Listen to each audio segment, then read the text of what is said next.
This is Carolina Business Review. Major support provided by High Point University, the premier life skills university focused on preparing students for the world as it is going to be. Blue Cross Blue Shield of South Carolina, an independent licensee of the Blue Cross and Blue Shield Association. Sunoco, a global manufacturer of consumer and industrial packaging products and services with more than 300 operations in 35 countries. The U.S. Federal Reserve, the country's iconic and, in some cases, monolithic central bank, it certainly is in the news on a regular basis, probably more so now, and probably not for all the most favorable reasons. I'm Chris William. Welcome again to the Carolina Business Review and this special executive profile. This time and again, the Richmond Federal Reserve President Tom Barkin joins us. We'll talk about the swirl of monetary policy, interest rates, debt levels, the data, and even the independence of the Fed itself. And we start right now. Major funding also by Foundation for the Carolinas, a catalyst for philanthropy and driver of civic engagement, helping individuals, nonprofits, and companies bring their charitable visions to life. Truliant Federal Credit Union, proudly serving the Carolinas since 1952 by focusing on what truly matters, our members' financial success. Welcome to Brighter Banking. And Martin Marietta, a leading provider of natural resource-based building materials, providing the foundation on which our communities improve and grow. On this edition of Carolina Business Review, an executive profile featuring Tom Barkin, President and CEO of the Federal Reserve Bank of Richmond.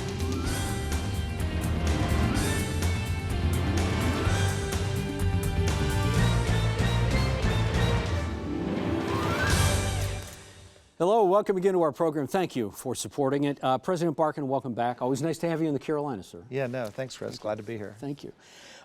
Let's start with the data. I mean, what better place to start? PCE, personal consumption expenditures, that seems to be a fave among economists and certainly the Fed. So the PCE number came out. Any surprises for you? So we got it this morning. First and maybe most importantly, personal income, wages and salaries, strong, healthy. Personal spending, consumer spending, very healthy. And the inflation data came in as expected, but higher than our target. And so core PCE, we're still looking at 2.9% year over year. Our target's 2%. And so it's come down a lot from where it was 3 years ago. And we're hopeful it'll come down that final last push, but not yet. So does it change? Does this raft of economic data, as you just talked about, does it change anything about the trajectory of what the chair said last week out in Jackson Hole? Well, I think the inflation data was pretty much as expected. Even before all this tariff stuff, we're still a little bit over 2%. We remain over 2%. There's a little signs that you can see the tariffs moving through in prices. It's not so significant that it would cause significant alarm. And so that's all very much as expected. I think the consumer spending, it's a welcome piece of news. I think if you looked at the first half of the year, GDP was only about 1.4%. A big drop in consumer spending year over year. People were wondering, does that mean consumers are completely pulling back, or was it more an uncertainty thing driven by a lot of the noise for the first half of the year? This is reassuring on the consumer spending side.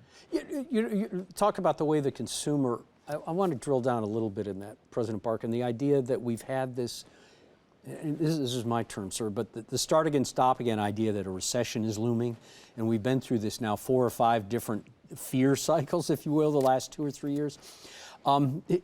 Is there something to that, or do you see that the consumer spending is as strong as it's been? Well, I do think if you keep predicting a recession, eventually you're going to have one. And the world keeps predicting it, whether that be because of interest rate hikes or because of uncertainty about policy changes. It's just going on and on. We haven't had one yet. And I do think a big reason we haven't had one is consumer spending. People forget this, 70% of the economy. Right. Consumers, if you just take a big step back, they have jobs. Unemployment's low at 4.2%. Real wages are up. I told you about income going up over the last month, and and the asset values are high. And so people who have money and have money in the stock market have more wealth. So wealthier people with jobs, big picture, it's hard to imagine them pulling back from spending unless something happens, as happened after 9/11 and happened after Lehman Brothers, that causes everybody to pull back in unison. But absent that, it's just hard to see the economy going that far south. And I don't want to go down this rabbit hole too far, but We have so many rabbit holes today, Chris, we can thank go you. through. Thank you for saying that. It gives me a little bit of license here, sir. Is there a black swan event looming like an 08, 09? And do you somehow try to model that in what you do? Well, so the nature of a black swan event, of course, is that you can't predict it. You can't predict it, right? And so you can never take that off the table, whatever that would be, cyber, geopolitics, the like.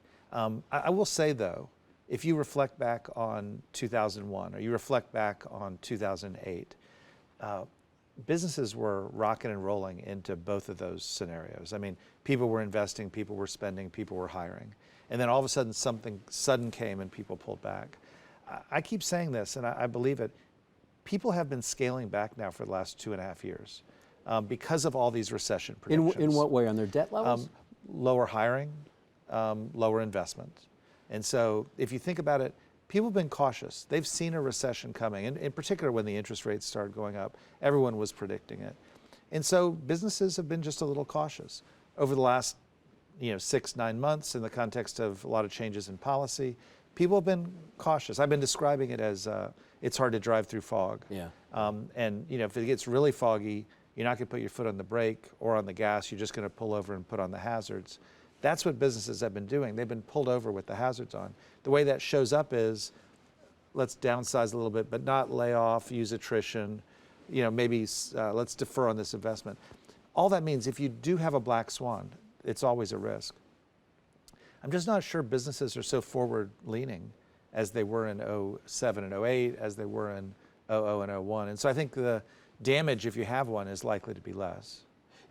You talked about those two different time frames, 07, 08, around the turn of the century as well.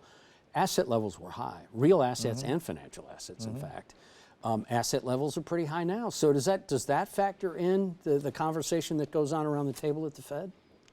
So we don't target equity values, much to the chagrin of people in equity markets, but that's not our focus. But I think we're all well aware that if you have money in the stock market and your valuations are up, you just feel a little wealthier. You feel a little freer to spend.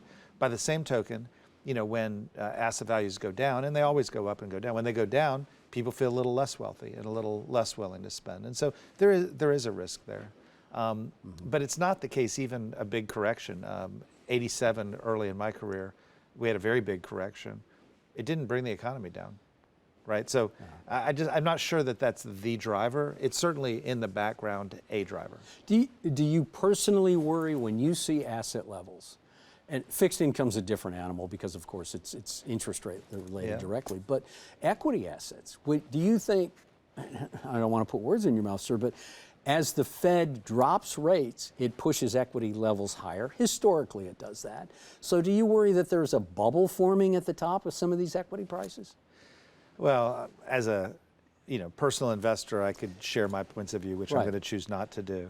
I think we do look hard at financial stability. Every other meeting, we actually have a whole session just focused on financial stability. And in that, we think about everything. We think about valuations, we think about leverage, we think about interconnectedness of parts of the system. We are trying very hard to make sure we think about that, but there's so many things that go into financial stability. It's not just what valuations look like. It's also our households and corporations and banks, appropriately levered. What are we seeing in terms of loan losses in the various institutions? All these things are relevant to financial stability. We do try to look as hard as we can and ask ourselves those questions, recognizing that it's always a possibility that something comes in from left field. I'm not going to get this right, so I went ahead and printed it off. The Fed chair last week out in Jackson Hole talked about the evolution of monetary policy framework and how to revisit that from what Chair Bernanke put up or set up in 2012. That seems like that's new thinking, at least publicly being talked about new. So In that same era, or in that same vein, if you will, President Barkin, is the Fed flexible when it comes to the target on inflation? Is that 2% maybe not attainable? Maybe there's a new natural level of inflation. So how does all of this new thinking around the new framework about what is appropriate and what to think about? So for listeners who may not be as close to it as you and I are, we do have a framework that talks about how we do monetary policy. Bernanke started in 2012. The core element of that framework is actually a 2% target. The 2% target was not defined specifically and announced publicly before 2012. We all think in central banking, it's very good to have a target. It helps build credibility that people believe you're going to do what you said you're going to do, as opposed to, yeah, there's some level and we sort of think about it and we'll just judge it at the time. So that commitment to the target, big deal. And this most recent update did not change that in any way. And so, we talked about a 2% target, we committed to it. I don't think there's really much doubt about that in and around the committee. The big change was, interestingly, 5 years ago when we last looked at it, we were under our 2% target and had been for 10 years. And so there was a lot of conversation about what do we need to do to get inflation back to our target from below. Today, of course, we're thinking about how do we get inflation back to our target from above. I'll just say one more thing. It really helps us to get to 2% if the world knows that we're committed to 2%. And so, if you're in business as I was for a long time, and you're setting prices for next year, and you say, what do I think inflation will be a year from now? The notion the Fed is committed to 2% is helpful to manage your expectation toward 2%. So again, it's about certainty. It's about clarity, certainty, predictability for both consumers and businesses in the marketplace to able to set their expectations. Does this framework and the thought about how the Fed approaches this new framework, does it change the balance between the dual mandate, between full employment and stable prices? Well, I think we've, in the framework that we worked on 5 years ago, we talked about our willingness to do a moderate overshoot of inflation over 2% for a short period of time to bring expectations back up to 2%. We've cleaned that out of the framework. It feels like it's not really connected to the environment we're in today. And so we've just been much simpler. Our target's 2%. We do our best to balance the tools. And if we get in a situation where those things are in conflict, we'll take a balanced approach to try to bring it back. Let me just talk about tariffs for a second. Are you beginning to see the manifestation of tariffs in prices now? Yes, we are, but maybe I'll distinguish prices from inflation. So I talked, as you know, I'm in the district constantly. I was in Greensboro on Wednesday. I'm in Charlotte today. You're talking to businesses about what they're doing with their prices. Those who are subject to tariffs, of course, are doing their best to pass it on, whether it be to intermediaries or retailers or end consumers. And so it shows up in the price. Consumers then have a choice, which is, do I want to pay that price or defer a purchase or switch to private label or maybe switch to somebody else who's not increasing my price? And so that thing is going on all the time. So businesses are taking whatever tariff costs they've got and they're doing their best to minimize that impact. But what's left over, they're definitely passing on in prices. But in inflation, there's this dynamic where consumers sometimes are paying the prices and sometimes are not. So you're seeing in the inflation numbers, modest, I'll call it, impact of tariffs. You're not seeing, huge impact of tariffs. And I think that just comes down to where the consumer is right now. I mean, we're not in 2022 anymore. If you go back to 2022, policy was accommodative. Consumers had money, whether it was repressed COVID savings spending, or it was stimulus payments, or it was frothy asset markets. And frankly, we were ready to spend, or we were ready to revenge spend, which was the phrase at the time. And so costs went up, people raised prices. You didn't like it, but you paid it. The consumer today is in a very different frame of mind. I mean, we are seeing big increases in people shifting from full price retailers to value retailers, from brand names to private labels, from beef to chicken, from vacations to staycations. And what that means is you're seeing price elasticity happen in action. And so I don't think it's as easy as to say, my costs are going up because of tariffs, I'm going to pass it on and people are going to take it. I think the consumer's making choices, and that's limiting the impact on inflation. Yeah, not to get too geeky, but have you seen so the pricing power has gone from the supplier or the seller to the buyer? Is that fair to say? I think it's both, which is kind of odd to say. I put it this way. Suppliers didn't think they had any pricing power 5 years ago because of so many years of low inflation. Yeah. And they were not very courageous. They're more courageous now. They're passing it on. Consumers didn't think they had any buying power 3 years ago. It happened. It was happening everywhere. Today they're more courageous. So you've got a emboldened supplier meeting an exhausted consumer, and they're gonna have it out. I will say, I'm going to go a little Milton Friedman on you here. If there's not more money in the system, then you're not going to get a ton more inflation. And so that exhausted consumer is sort of the manifestation of there's not a lot more money in their pocket.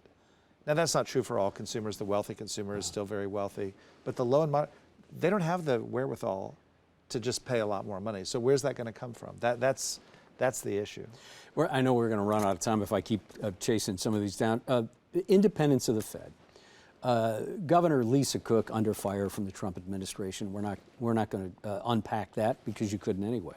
But the idea, is there a fear that the Fed is losing its independence or may with increased scrutiny from the executive branch or Congress? Well, so we get a lot of scrutiny. The basic compact that created the Fed said we're going to create an independent Fed because it's better to have these big interest rate decisions made not by in the heat of the political arena, but coolly and dispassionately, because sometimes the benefits are long-term and the cost is short-term, and those aren't natural trade-offs that are natural in the political sphere. So in exchange for that independence, what's happened is the world around us gets to criticize us, and that would be true of the political environment, the legislature, the media, the pundits, the economists.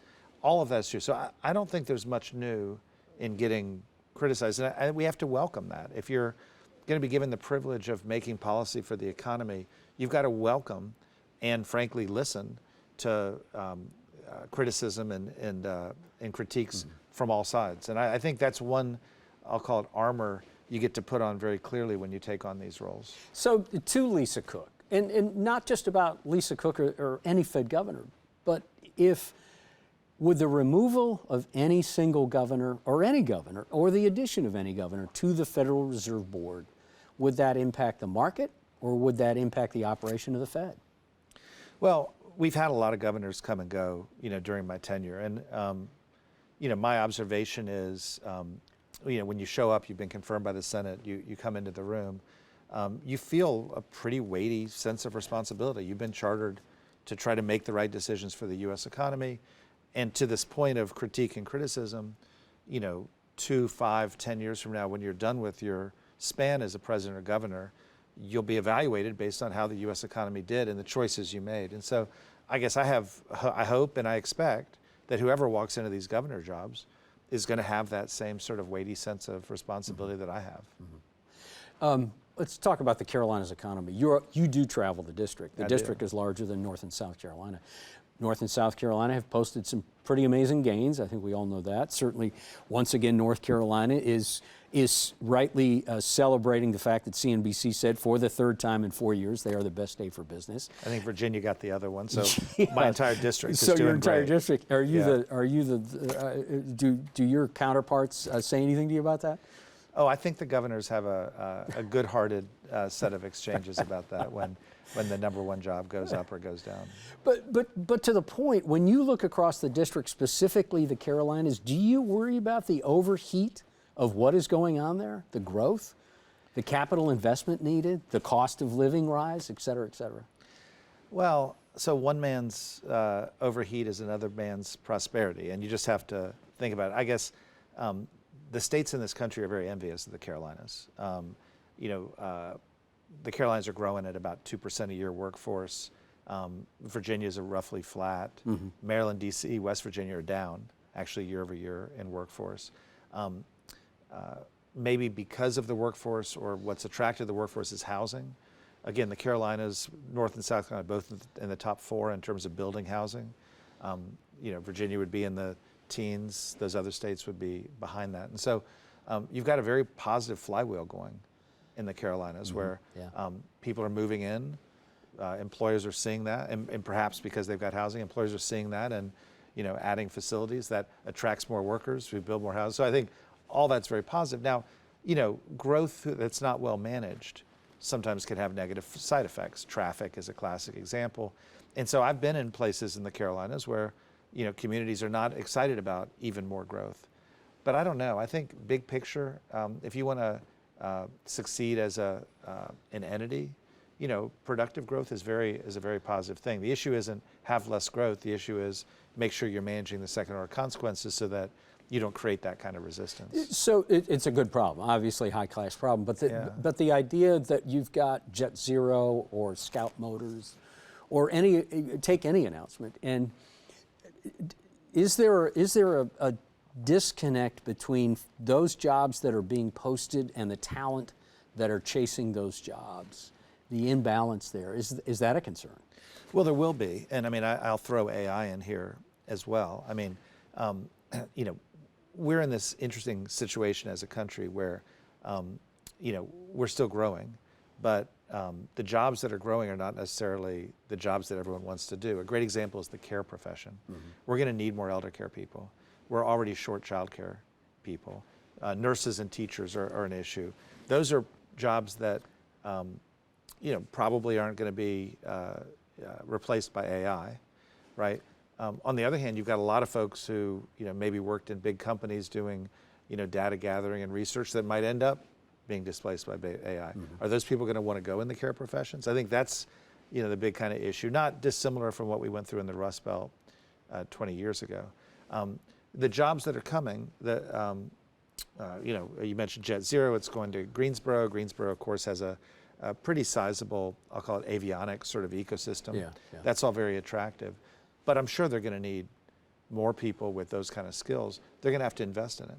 In an environment where demographically, we're not really growing the workforce, we're going to have to think really hard about how do we get people excited about and trained for these kind of jobs. And I want to put those two together because there's a lot of work that's being done on the training.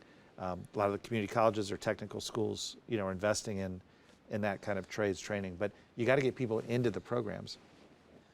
And particularly in manufacturing, where you had a generation that was in manufacturing and got laid off, right? It's not at all clear to me that that next generation, thinking about the NPV of that job, is as excited about it as people think. And so where's the job security are the kinds of questions that people are going to ask before you can get people excited about it. Truckers is the example I like to keep using. We know we're short truckers. People say you can make a lot of money driving a truck.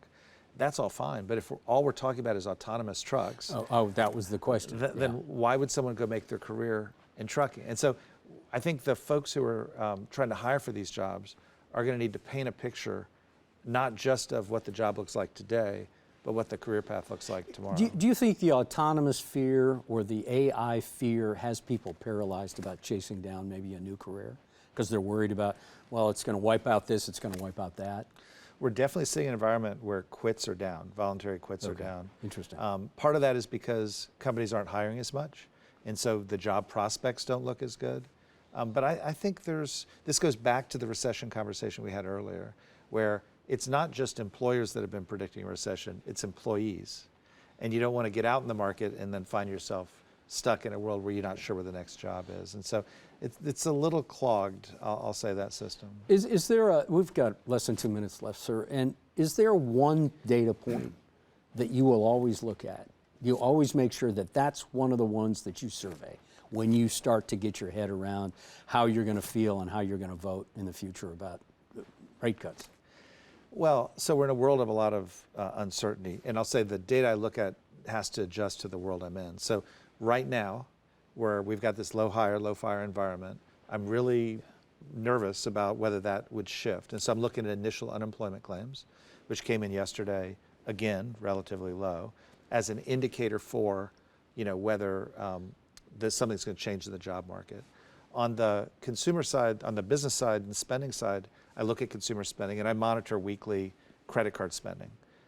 Year over year, credit card spending, debit card spending what's that doing as an indicator of whether consumers are continuing to spend. So those are my two linchpins right now. Okay. But we could end up in a world where I could watch other things. So 20 seconds, what are you seeing in credit card debt and personal debt? Debt's high in absolute levels, but not in relative levels. And so one of the things people don't understand is that household leverage came way down after the Great Recession, and it's still way down.